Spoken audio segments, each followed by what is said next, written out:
መድኃኒት ተገለጽ። ይህ አምላክ አጋለጥሽ። አባዬ ነው ማለት ነው።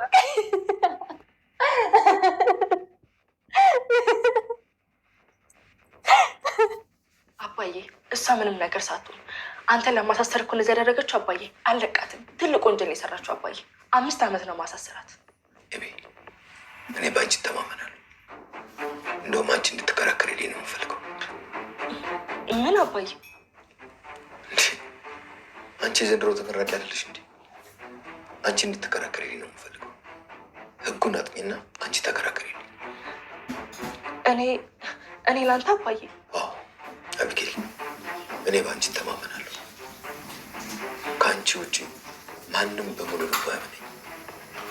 አቃቤ ህግ ጠበቃ መቅጠር ይችላል፣ ግን እሱም በሙሉ ልቡ አያምነኝ። አቢጌል፣ አንቺ እንድትከራከሪልኝ ነው የምፈልገው።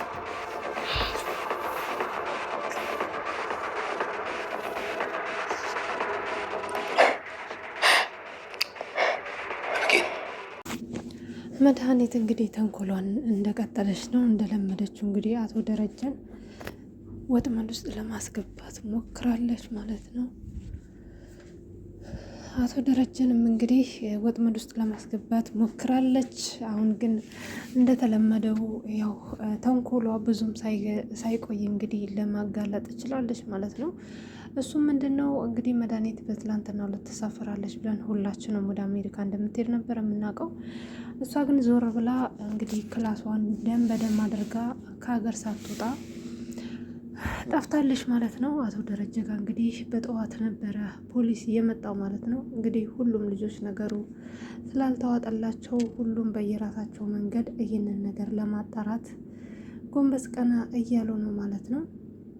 እንግዲህ አቶ ደረጀ ጋር በጠዋት ፖሊስ መጥቷል ማለት ነው። አቶ ደረጀ ምንድን ነው እሱ ብሎ ሲጠይቅ እንግዲህ አይ ምንም አይደለም አቶ ደረጀ ለምርመራ ፈልጋ ነው ብለው ይጠይቁታል። ወይዘሮ ማርታ አብራ ትወጣለች ማለት ነው። እንግዲህ ወይዘሮ ማርታም ባለቤቴ ነው ስለምን እንደመጣና መጥሪያው ስለምን እንደሆነ ማወቅ ፈልጋለሁ ስትል እንግዲህ ፖሊሱም አይ ይህንን ነገር ማድረግ የምንችለው አቶ ደረጀ ከፈቀዱ ብቻ ነው ይሏታል ማለት ነው።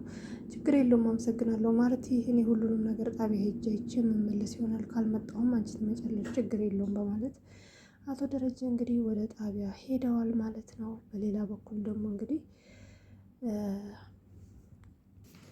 አቢጌል እንግዲህ የህግ ተማሪ ስለሆነች ሰዎችን እንዴት አድርገው ወንጀል እንደሚያሰሩ እና ሰዎችን እንዴት አድርገው ማጥመድ እንደሚችሉ ስለምታውቅ አባቷን ታያላችሁ። አሁን በቅርብ ጊዜ ነው እንግዲህ የምታወጣው። ፖሊሱም አቶ ደረጀን ወደ ጣቢያ ከወሰዷቸው በኋላ እንግዲህ በተደጋጋሚ ጊዜ ያው መስቀለኛ ጥያቄ እየጠየቋቸው ነበረ። እኔ ምንም አይነት ሰው አልገደልኩም፣ ይህንን ነገር ያደረገችው እሷ ናት፣ እኔን ወንጀል ውስጥ ለማስገባት እና ለማሳሰር ስለምትፈልግ ነው፣ እኔ ሰው የሚባል አልገደልኩም፣ እሷም አልሞተችም፣ እዚሁ ሆና ነው የሚሆነው እንደዚህ የምታደርገው ብሎ እንግዲህ ለፖሊሱ ቢነግሯቸውም መርማሪው እንግዲህ አይ ይህን እኮ ልናደርግ የቻልነው እሷ ስልክ ላይ በተገኘው የድምፅ የማስፈራራት ድምፅ ነው፣ ስለዚህ ለጊዜው ተጠርጣሪው እሱ ነው ሊሆን የሚችለው ይላሉ ማለት ነው አቶ ደረጀ። እንግዲህ አቶ ደረጀም ይህንን ነገር እኮ የቤተሰብ ጉዳይ ነው፣ ስለዚህ ይህንን የላከላችሁን ሰው ደግሞ አጥብቃችሁ መያዝ አለባችሁ፣ ምክንያቱም እሷ ራሷ ልትሆን ትችላለች ይህንን የስልክ ቅጂ የላከችላችሁ ብሎ ሲጠይቅ እንግዲህ አይ ይሄማ የሚሆነው ከዚህ በኋላ የሆነ ነገር ተሆንኩ እንኳን የኔ ጠላት አቶ ደረጀ ነው ለማለት እንግዲህ ወደ ሰውም ልካው ይሆናል በማለት እንግዲህ ፖሊሱ ይመልሳል። እኮ የሰው ማን ነው ከማን ነው የደረሳችሁ ይህ መረጃ አይ መረጃ እኮ ከምንም አይነት ሰው ሊገኝ ይችላል። ስለዚህ ብሎ እንግዲህ የተለያዩ ጥያቄዎችን እያጣደፈ ነው ማለት ነው የሚገኘው። እንግዲህ አቤጌል ናታንና ዳጣም እንግዲህ ቤት ውስጥ ቁጭ ብለው ይሄ ነገር እውነት አይመስለኝም በጭራሽ፣ ምክንያቱም መድኃኒት እዚሁ ሀገር ውስጥ ቁጭ ብላ ነው አባዬን ወንጀል ውስጥ ያስገባችው እንጂ አባዬ መቼም እንደዚህ አይነት የክፋት ስራ አያደርግም፣ አባዬ መቼም ይሄን ያህል ክፉ ሊሆን አይችልም እያለች እንግዲህ አቤጌል ታወራለች ማለት ነው። ናታን ግን እንደዚህ ብለሽ አትበይ፣ እሱ እኮ ግን በተደጋጋሚ ጊዜ እየዛተባት ነበረ፣ አባዬ ነው እሷ በተደጋጋሚ ጊዜ እያስጨነቀችው ነበረ ይላታል ማለት ነው። ግን አባዬ ላያደርገው ይችላል ብሎ ሲላት እንግዲህ ላያደርገው ይችላል እኮ ማለት ሊያደርገውም ይችላል እያልክ ነው ማለት ነው ናታን። በጨረሻ አባዬ እንደዚህ አይነት ነገር አያደርግም ሊሆኑ አሁኑኑ እንግዲህ ሄደን ማጣራት ይኖርብናል፣ ደግሞ እኮ ግን የሰው ነው ብላ ትነግረዋለች ማለት ነው። እንግዲህ ዳጣ በጣም ስለጨነቃት ወደ መድኃኒት ክላስ ትገባለች ማለት ነው። እንግዲህ ዳጣም የመድኃኒትን ክላስ ግልጽ ጠርጋ እየፈተሸች ነው ያለችው። አቤጌልና ናታንም እንግዲህ በራሳቸው መንገድ ወደ ሐኪም ቤት ሁሉ እስከ መሄድና ደሙን እስከ ማስመርመር ደርሰዋል። እንግዲህ አቤጌልም አባቷ ጋር ሄዳ አባዬ ይሄ ነገር ምንድን ነው? ደሙ እኮ የሰው ነው ትለዋለች ማለት ነው። አዎ እውነት ነው ኤቢ፣ ይሄ ነገር እንደዚህ ያደረገችው እሷ እኔን ወንጀል ውስጥ ለማስገባት ነው። አንቺ ደግሞ የህግ ተማሪ ነሽ፣ የህግ ተመራቂ ነሽ። ስለዚህ ይሄንን ነገር የምታወጪኝ አንቺ ብቻ ነሽ፣ እተማመንብሻለሁ ኤቢ ይላታል። አባዬ እውነት ለመናገር አንተ ይሄንን ታደርገዋለህ ብዬ አላምንም፣ ካላደረግከው ግን ታያለህ። እኔ 2 ዓመት ነው የማሳስራት፣ እንደዚህ አድርጋማ አትቀርም፣ አሳስራታለሁ። እስኪ የትም እንዳለች ደግሞ ፈልጌ ያገኛታለሁ፣ በቅርብ ከእስር ቤት ትወጣለህ ብላ እንግዲህ ብለዋለች ማለት ነው። እንግዲህ ኤቢም አባቷ በእሷ እንደሚተማመንና ከእስር ቤት እንደምታስወጣው ሲነግራት በጣም ነበር ያለቀሰችው። ምክንያቱም ኤቢ አባቷ ከአሁን በፊት ምን አድርጎ ለእሷ ዋጋ እንደከፈለ ስለምታውቅ፣ አሁን ደግሞ እሷ አባቷን እንግዲህ ከዚህ ውስጥ ለማውጣት ቆርጣ ተነስታለች ማለት ነው። እንግዲህ ወይዘሮ ማርታም ኤቢም እንግዲህ ወደ ቤቷ ትመለሳለች ማለት ነው። ወይዘሮ ማርታ ግዴታ ሄዳ መጠየቅ ስላለባት በጣም ደንግጣ ነበረ። ደሬ ምንድን ነው የተፈጠረው ነገር? እባክህን ንገረኝ፣ እኔ እኮ በጭንቀት ልሞት ነው።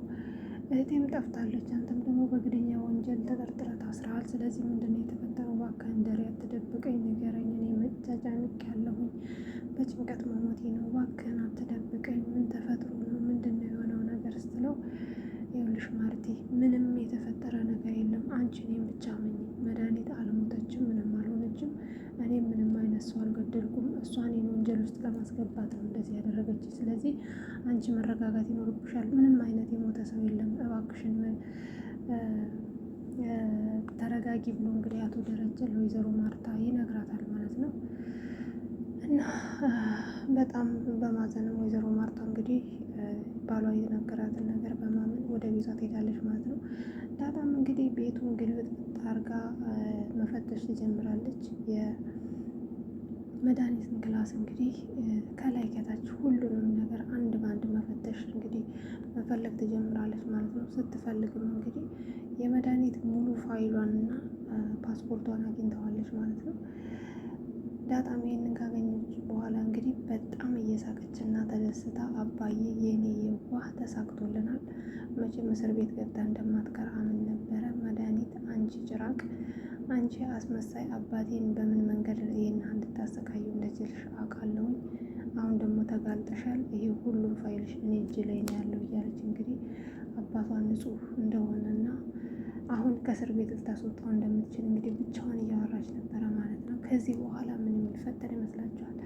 መድኃኒት አርፋ ወደ አሜሪካ መሄድ ሲኖርባት እንግዲህ በራሷ መንገድ በዚህ እንትን ብላለች ማለት ነው።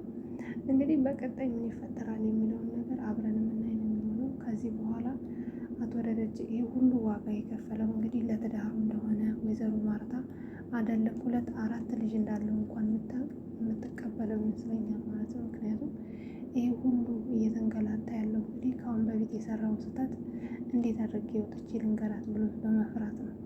እና ይህንን ደግሞ በእርግጠኝነት ወይዘሮ ማርታ ትረዳዋለች ብዬ አስባለሁ። በጣም ነው ደስ ያለኝ። እውነት ደስ ያላችሁ ካላችሁ አቶ ደረጀ ነፃ መሆን ደስ ያላችሁ ካላችሁ ላይክ እያደረጋችሁ እንዲሁም ኮመንት ላይ ያሳውቁኝ። ግን በቃ እባክህ አቶ ደረጀ ንገራትና እኛ የምንረፍ ማለት ነው። በተረፈ የዛሬው አስተያየት ይህን ይመስል ነበረ። አብራችሁኝ ስላላችሁ በጣም የማመሰግነው። ሰላም